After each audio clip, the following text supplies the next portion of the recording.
Hola, ¿qué tal? Buenos días. Mi nombre es Oscar y el día de hoy voy a explicar un poco sobre la materia de régimen fiscal de personas físicas y morales. Para explicarlo el día de hoy elaboré un guión, el cual pues voy a hablar de él con mis propias palabras. Ya después daré una breve introducción acerca de lo que se trata la materia de régimen fiscal de personas físicas y morales. Y por ende pues hablaré de algunos temillas eh, que es de lo que trata la materia y de todo lo que tiene que ver o lo que conlleva la materia. Sobre los regímenes fiscales en México, tanto para personas físicas como morales, se deben explicar las diferencias tales como los tipos de entidades. Las obligaciones fiscales son y los regímenes disponibles. Además es importante detallar los requisitos y beneficios de regímenes fiscales, los cuales son aplicables. Los regímenes fiscales para personas físicas se basan en el tipo de ingresos que perciben. Es fundamental que tanto personas físicas como morales comprendan sus obligaciones fiscales y escojan el régimen que mejor se adapte a sus necesidades. Es mejor recomendable consultarlo con un experto en materia fiscal para asegurar el cumplimiento adecuado de las leyes. Como introducción de la materia de régimen fiscal de personas físicas y morales en derecho, tanto las personas físicas como las morales deben de ser sujetos de derechos y obligaciones. La persona física es un individuo, un ser humano con capacidad legal para actuar y contraer obligaciones. La persona moral, por otro lado, es una entidad jurídica como una empresa formada por una o más personas físicas con un fin específico y reconocido por la ley. La distinción entre una persona física y moral es fundamental en el ámbito legal y fiscal, ya que se define de la estructura y de la relación de los individuos y entidades en sus actividades económicas y sociales. En México, una persona moral es una entidad legal distinta de una persona física que se crea mediante un contacto jurídico con el fin de realizar un objetivo lícito, ya sea con o sin fines de lucro. Las personas morales tienen derechos y obligaciones ante la ley y pueden llevar a cabo actos legales como contratar, demandar y realizar transacciones comerciales. Las personas morales con fines no lucrativos son personas morales cuya finalidad no es obtener una ganancia económica o lucro.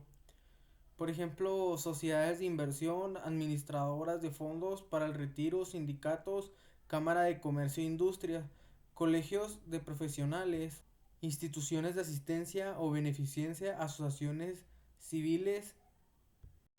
Las disposiciones generales son normas jurídicas que establecen principios, criterios o reglas de la aplicación general dentro de un ámbito específico como una ley, un reglamento, un estatuto.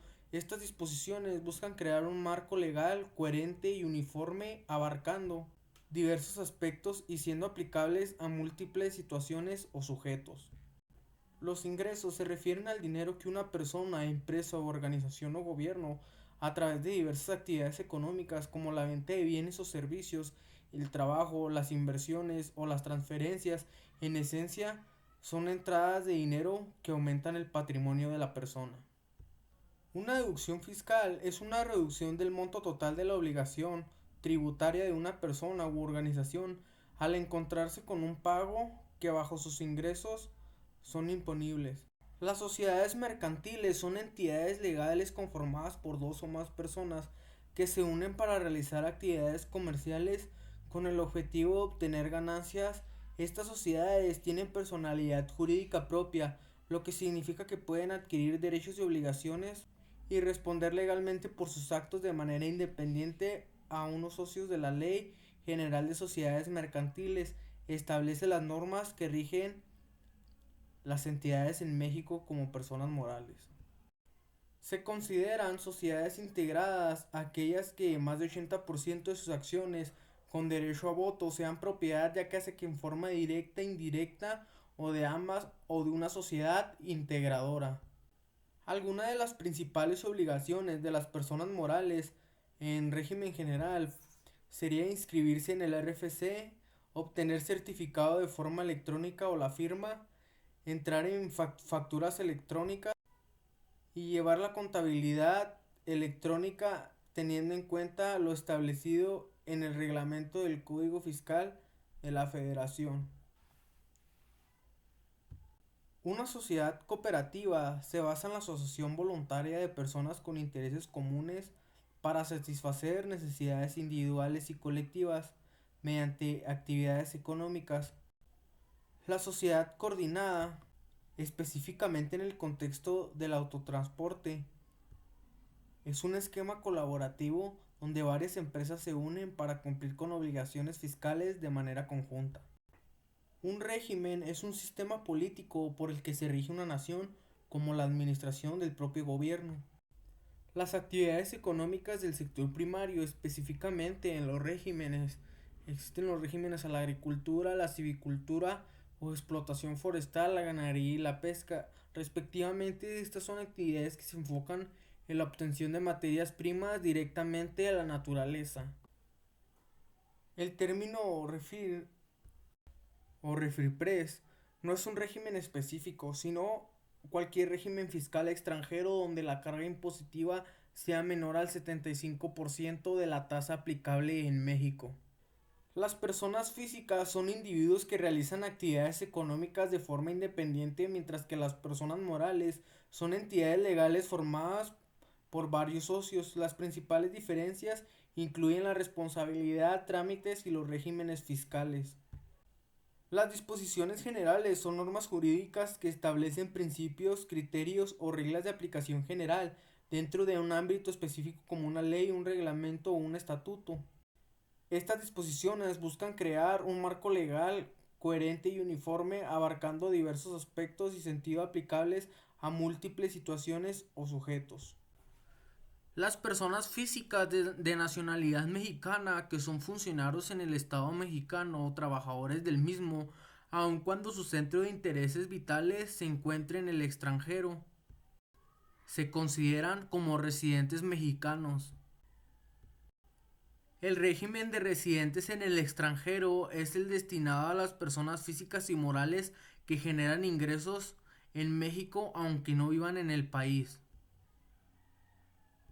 Las personas físicas con actividades profesionales y empresariales se dedican al comercio o participan en alguna industria por su cuenta propia, sin conformar una empresa. También abarca contribuyentes que generan ingresos por autotransporte a raíz de la agricultura, de la ganadería o la pesca.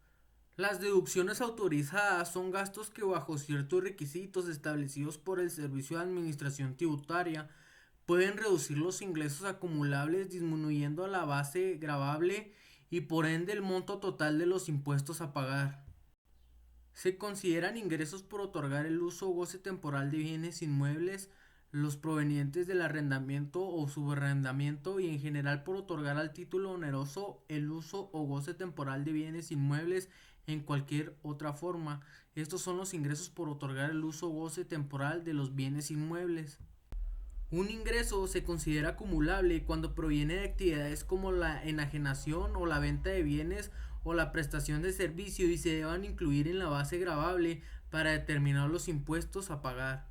Los estímulos fiscales son beneficios otorgados por el gobierno para reducir o eliminar o diferir el pago de impuestos, generalmente con el objetivo de fomentar ciertas actividades o sectores económicos. Estos estímulos pueden tomar diversas formas como reducciones en la base gravable del impuesto, disminuciones en el monto a pagar o incluso la extensión total de ciertos impuestos.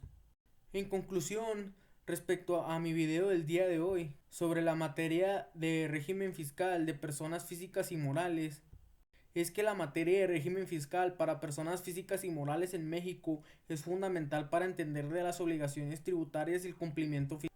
La elección correcta del régimen fiscal, ya sea como persona física o moral, impacta directamente en la carga tributaria y las obligaciones ante el Servicio de Administración Tributaria, que es el SAT.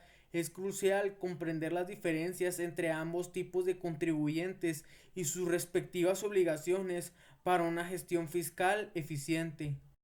Al comprender estos aspectos, los contribuyentes pueden cumplir con sus obligaciones fiscales de manera correcta y evitar sanciones o problemas con el SAT.